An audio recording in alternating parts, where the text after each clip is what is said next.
समरेश सिंह से संबंधित तथ्य जो शायद आप नहीं जानते हैं। समरेश सिंह झारखंड राज्य के एक भारतीय राजनीतिक थे। वो झारखंड विकास मोर्चा के उपाध्यक्ष थे। वो बोकारो निर्वाचन क्षेत्र के प्रतिनिधित्व करने वाले झारखंड विधानसभा के सदस्य थे। वे वनांचल राज्य आंदोलन के प्रमुख नेता थे और उन्होंने दक्षिण बिहार के लिए राज्य की मांग की थी। वर्ष 1973 में बागमारा बाजार के बंगाली पारा में क्रांतिकारी युवा दल बनाकर अपनी राजनीतिक गतिविधियां शुरू की थी। समरेश सिंह ने अपना पहला मुद्दा बागमारा में बैंक खोलने की मांग को बनाया और बागमारा में बैंक खोलने की मांग को लेकर आंदोलन शुरू कर दिया। अपने जीवन काल में वो कई बार जेल भी गए थे। आपातकाल के दौरान वर्ष 1976 में जयप्रकाश नारायण की संपूर्ण क्रांति के आंदोलन में कूद पड़े, जिसमें उन्हें भागलपुर जेल भी जाना पड़ा था। उसी दौरान उनकी पत्नी टीबी बीमारी से गंभीर रूप से बीमार हो गई थी। 1977 में वो निर्दलीय उम्मीदवार के रूप में बोकारो विधानसभा से चुनाव लड़े और जनता पार्टी के उम्मीदवार को हरा दिया था। वर्ष 1977 में ही विधानसभा क्षेत्रों के नए परिसीमन में बोकारो विधानसभा अस्तित्व में आया था। 1977 में उनका चुनाव चिन्ह कमल फूल था, जिसे मां लक्ष्मी का प्रतीक बताकर लोगों से वोट मांगा था। इस चुनाव के बाद वो भाजपा में आ गए और 1980 में मुंबई में हुए भाजपा के प्रथम अधिवेशन में भाग लिया।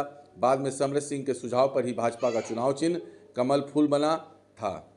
दरअसल उन्होंने कमल फूल को बीजेपी पार्टी का प्रतीक चिन्ह अथवा चुनाव चिन्ह बनाने का सुझाव अटल बिहारी वाजपेयी को दिया था, जिसे ग्वालियर घराने की राजमाता विजय राज सिंधिया ने इस पर सहमति दी थी। समरेश सिंह भाजपा के संस्थापक सदस्य भी रहे हैं।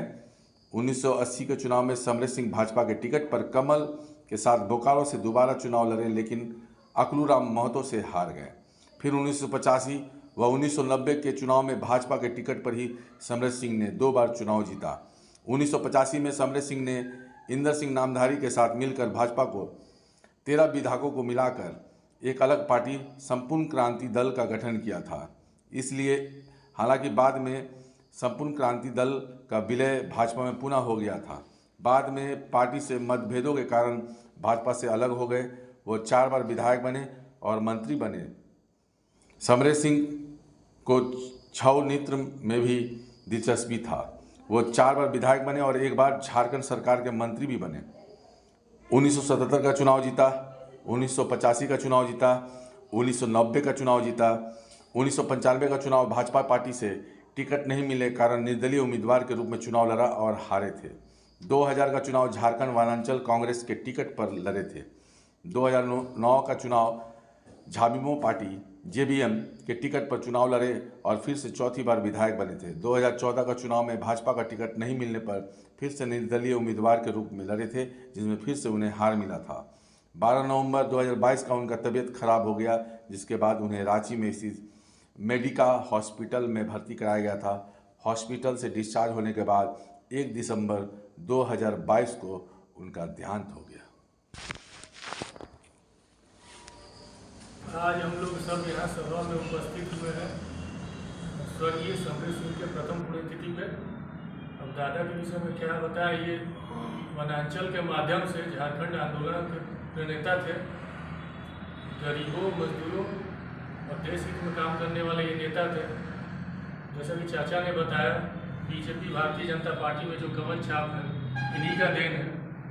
और ये भाजपा के श्रद्धेय अटल बिहारी वाजपेयी के परम शिष्य में से एक थे। और ये झारखंड के ही नहीं, पूरे एकीकृत बिहार के नेता थे और जुझारू नेता थे। ये गरीबों के गुरबों के नेता थे और हम लोग उनके चहेते शिष्य में से एक थे। आज हम लोग सब यहाँ एकत्रित हुए हैं दादा के प्रथम पुण्यतिथि पे। कोटि कोटि नमन।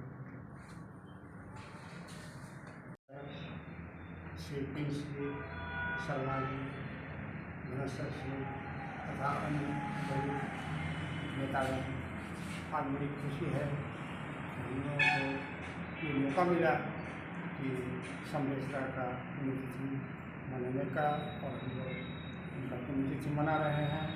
सबसे बड़ी खुशी की बात यह है एक तरफ दुख भी है, एक तरफ आनंद भी है कि समरेश एक ऐसा नेता थे कि गरीब, किसान, मजदूर सभी लोगों के लिए वो कभी भी किसी समय 24 घंटा तैयार रहते थे। जब भी कोई कहीं बुलाया जाता था वो हाजिर रहते थे, चाहे वो MLA रहें या न रहें, चाहे मिनिस्टर रहें या न रहें, लेकिन उनका दबाव काफ़ी रहा। जब भी कोई किसी परेशानी में पड़ता था वो वहाँ के हाजिर हो जाते थे। सिर्फ धनबाद के लिए नहीं बल्कि धनबाद, बोकारो, बिहार किसी भी जगह का हो, कोई जातिवादी नहीं, कोई पार्टीवादी नहीं, वो समाज के लिए कल्याण करते आए थे और कल्याण कर रहे थे। मैं कहीं करके अपना वक्तव्य पसंद करना आज ऐसे महान पुरुष का हम लोग पुण्यतिथि मना रहे हैं जो केवल बोकारो का ही नहीं पूरे झारखंड में इनको याद किया जाता है। ये कभी किसी को न जात पूछे हैं, न कोई किसी को पूछे हैं कि ये लोकल है न बाहर के हैं। ये सब कास्ट के नेता थे, ये लोकल के भी नेता थे, बाहर के भी नेता थे और कोई इसमें कास्टिज्म नहीं था। इनके दरवाज़ा पर आज जो भी गया है, हमको मालूम है अच्छी तरह कि धनबाद के कई टैक्सी ड्राइवर वहाँ अपना दुखड़ा लेके गया है, कोई आज तक निराश होकर नहीं लौटा है। इन्होंने अपने जीवन पूरे संघर्ष से बिताया है। ये कभी कोई लड़ाई में समझौता नहीं किया है, किसी से भी ये टक्कर लिए हैं यहाँ के गरीब गुरबा के लिए। और ऐसे महान पुरुष का हम लोग ये कर रहे हैं जिन्होंने ये आज ये जो झारखंड अलग है इनमें इनकी अहम भूमिका है। कोई बोले या नहीं बोले हम लोग अच्छी तरह जानते हैं, इनको व्यक्तिगत जानते हैं, इसलिए हम बोल सकते हैं कि झारखंड की लड़ाई में इनका और नामधारी जी का बहुत अहम भूमिका था। आज बीजेपी का जो कमल फूल का निशाना है, ये बीजेपी का कमल फूल का निशाना इन्हीं का दिया हुआ है, जो आज पूरे भारत में कमल फूल से बीजेपी प्रचलित है। यही करके हम अपना